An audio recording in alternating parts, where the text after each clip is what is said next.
Hi, everyone. We are LaChiMoLaLa. and we are back with our part two of BTS Permission to Dance on stage in LA. First, we gave you our concert predictions. Now we're going to give you our concert review because we were lucky enough to go to the first show, November 27th this year.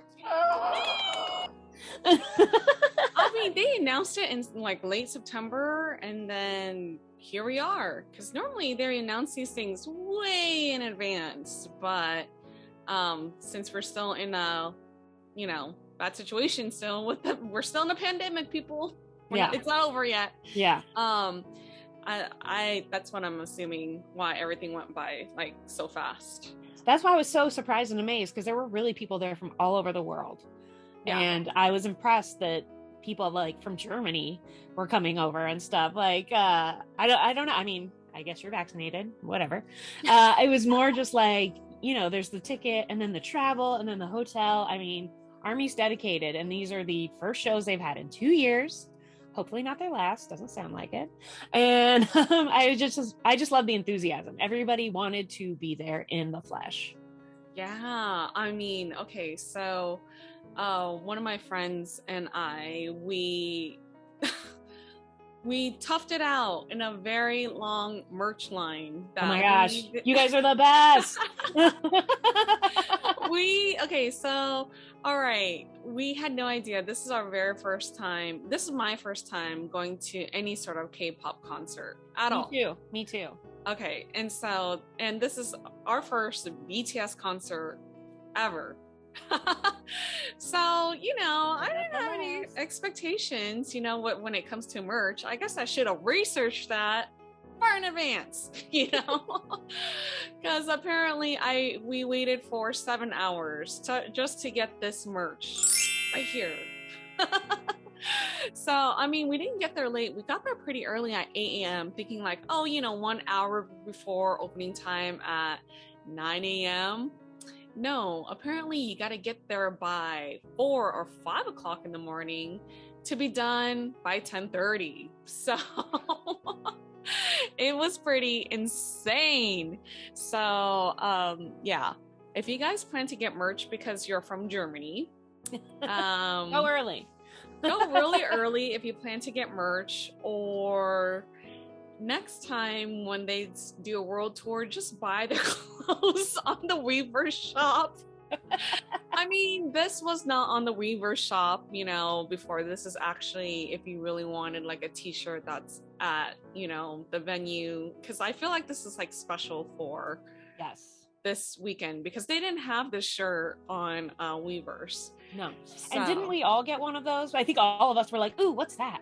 I really wanted something that would say we were here. You know what I mean? So, but I mean, I never would. I drove up from a different town, so I never would have made it in time if Tammy hadn't got me stuff. So much. You're the best. But literally, I was waiting for them at the hotel and they kept texting me being like, it'll just be another hour. Okay, it'll probably just be 45 minutes. Okay, it's probably just another hour and a half. And I was like, oh my God, I was worried we wouldn't get to go to the goddamn show.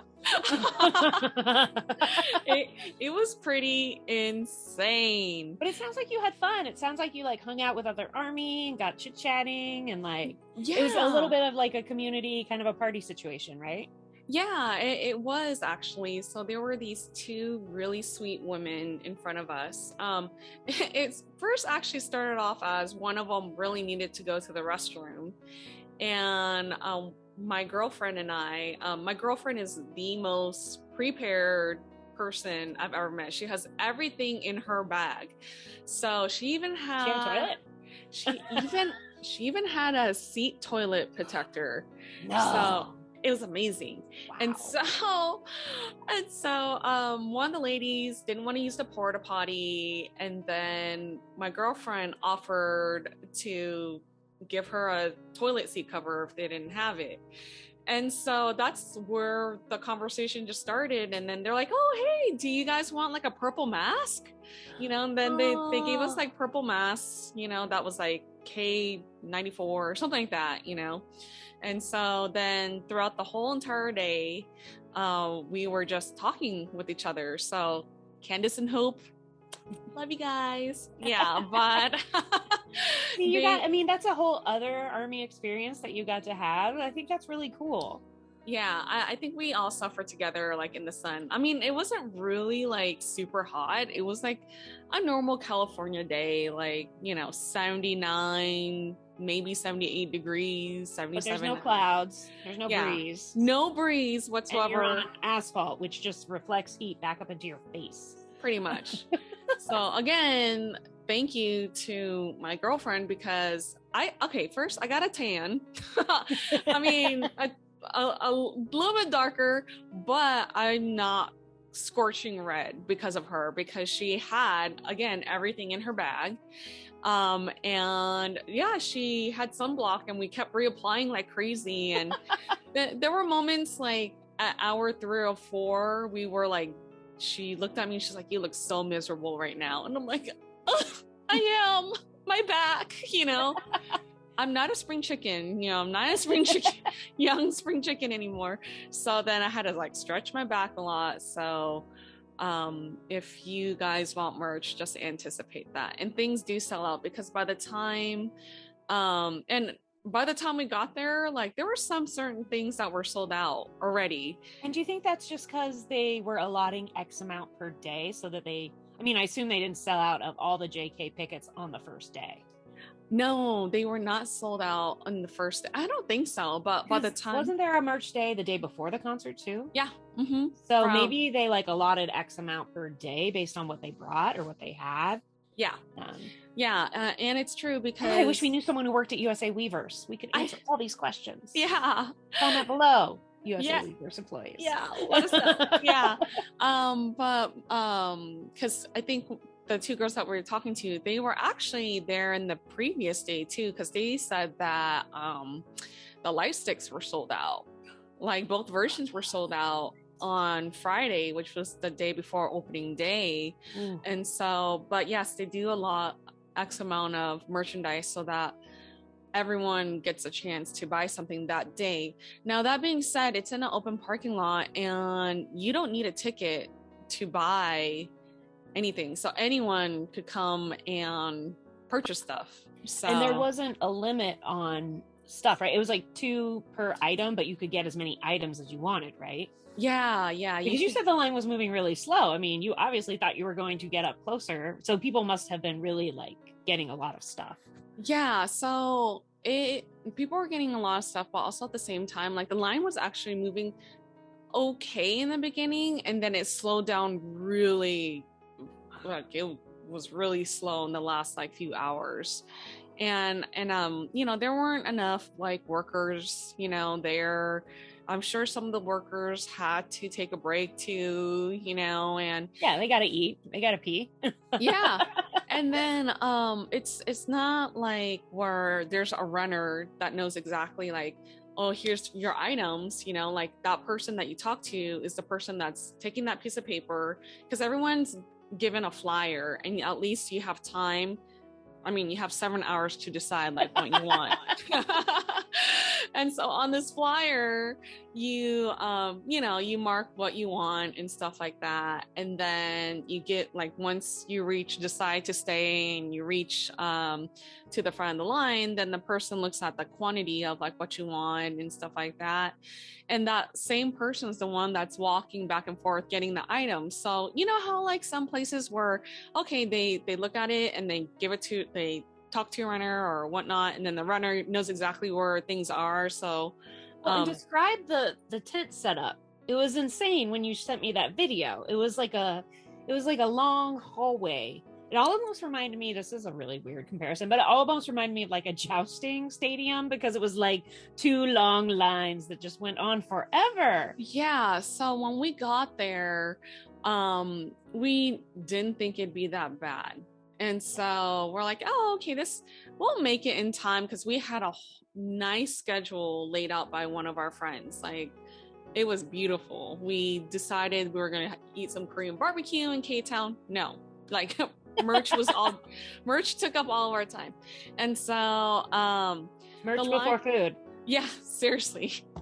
And so the line extended all the way down to, I forget which street it was called, but it was super long. And then it started snaking everywhere. Like you just didn't know, like, you know where the end of the line was, but like the moment you turned around, there was like 50 people behind you already, you know? So it was like so insane. And like every time you made a bend, were you like, this is the last bend? But it wasn't.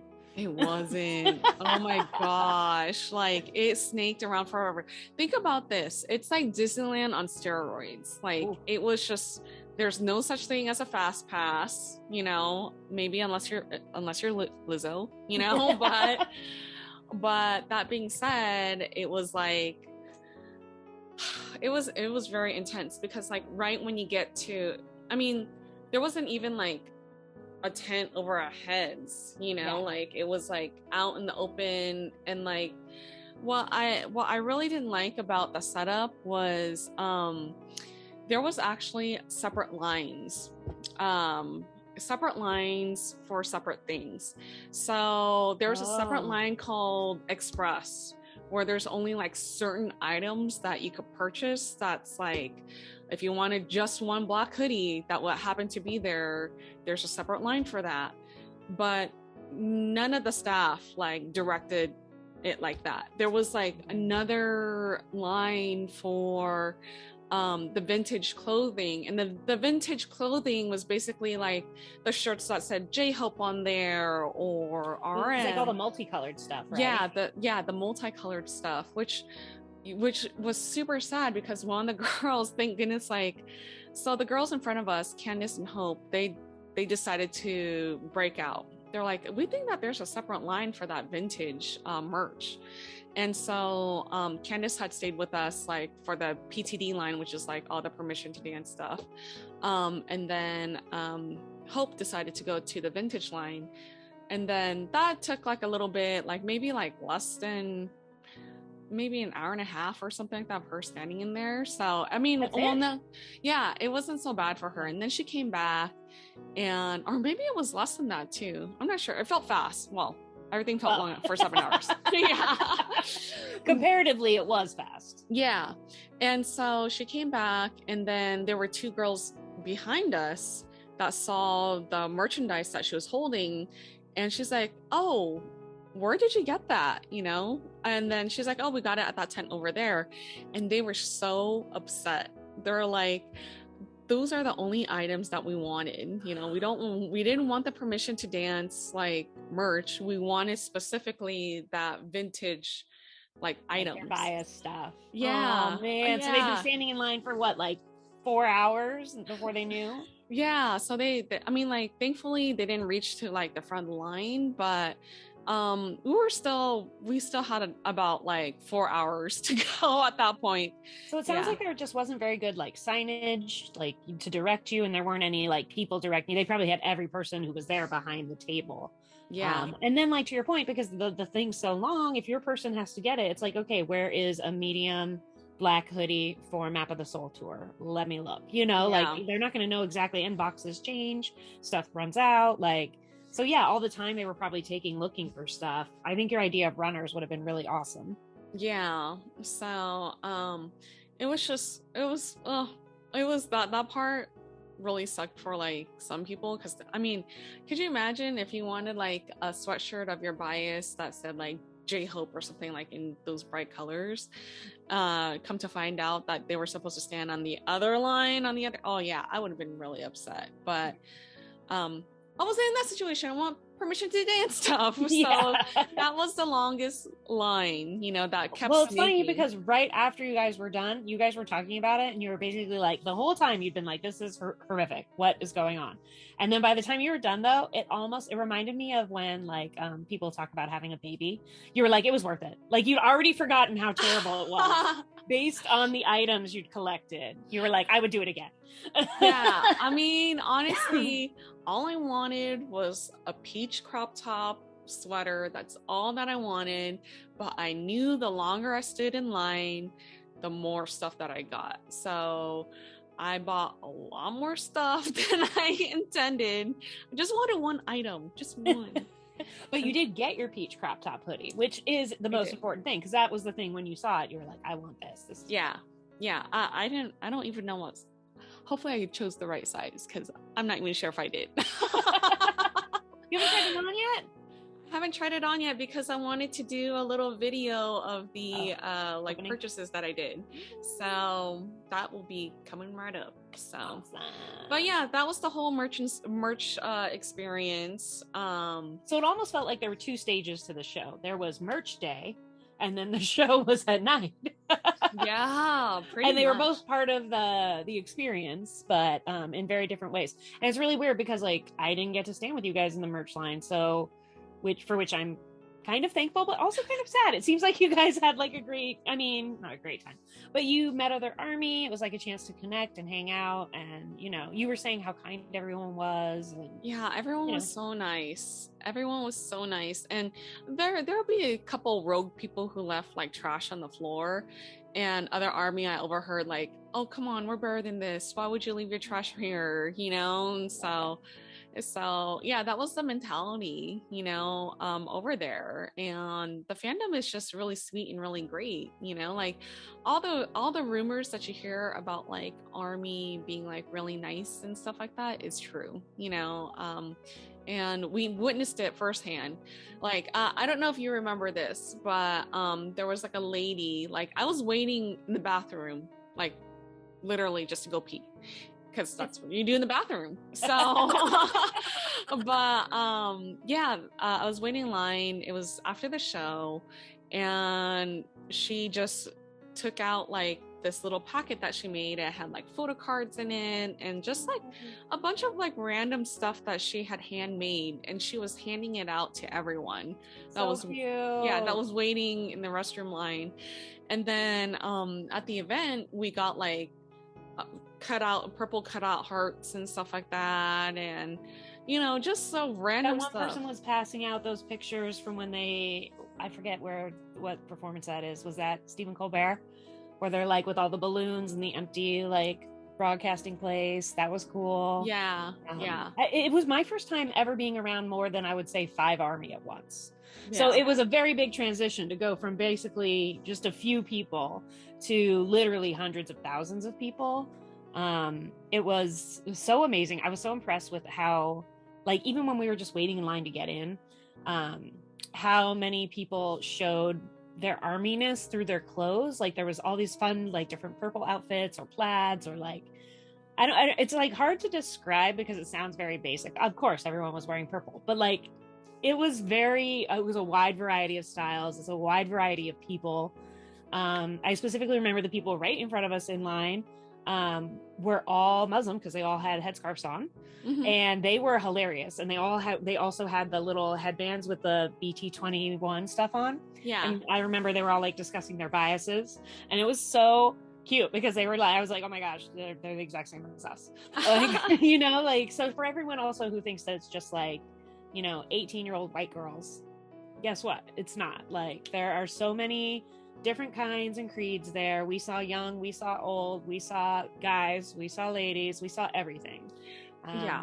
Yeah, that is such a stereotype, which is really like, I could see why James Corden got into really hot water from that comment about, a bunch of 15-year-old girls, like pretty much like that's like the fandom, right? Yeah.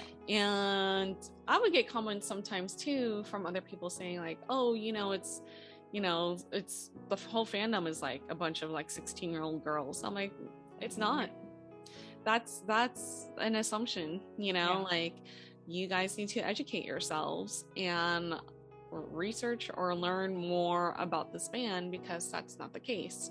And like first time around I'm like, okay, whatever, but when I keep hearing it, it's like, yo, yeah. Like it's not like that at all. Like if you've been to a concert, you would understand exactly how diverse it is. Like it's all walks of life.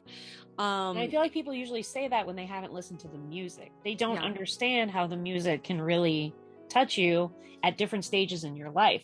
I'm sure there's songs that I love now that I won't like as much later, and songs that I don't get now that I will love much more later. Yeah. It's, you know, I feel like it's a catalog to grow with, which is why it's so awesome. I have definitely had people who were older and younger than me tell me their favorite songs, and they were completely different from mine for completely different reasons. Yeah. So yeah, I always feel like when people say that, it's like, well, you haven't listened to our music. Yeah, that's why you assume that. Yeah. I also don't like when people call them a boy band. I know sometimes they call themselves that, but like, I just think they're a band. They're just a really good band. Yeah. Like, who cares that they're all boys? Don't care. You could take that equation out of it. You know what I mean? Like, yeah, it's true. It's like unnecessary. Like, and I think it comes with a lot of like bad connotations, which is unfortunate because boy bands generally have brought a lot of people a lot of joy. So I don't see why, but people treat it like, you know, like if you say you're reading a romance novel, like, oh God, it's like, what do you care? It's entertainment. How is this offensive to you? Deal with it. Like, yeah. So I honestly just wish they would kind of take it out. Besides, they're not boys anymore. They're dudes. They're men. I mean, come on. As we know from the hip thrusting, but we'll get there. Yeah, we will get to that soon.